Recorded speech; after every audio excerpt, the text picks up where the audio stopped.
अस्सलाम वालेकुम। मैं हूं आपका होस्ट अब्दुल हबीब।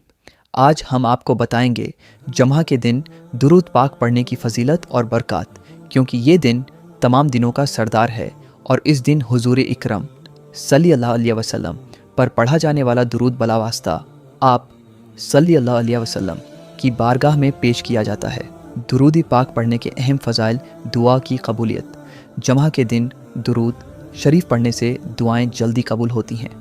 क़र्ब रसूल, क़ियामत के दिन वो शख्स आप सल्लल्लाहु अलैहि वसल्लम के सबसे ज़्यादा करीब होगा जो सबसे ज़्यादा दुरूद पढ़ेगा।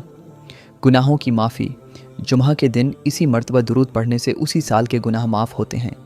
हाजात की दौरी, कसरत से दुरूद पढ़ने वाले की दुनिया और आखिरत की तमाम परेशानियां ख़त्म कर दी जाती हैं।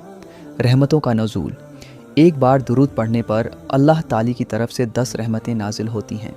उम्मीद है आज की वीडियो आपको पसंद आई होगी।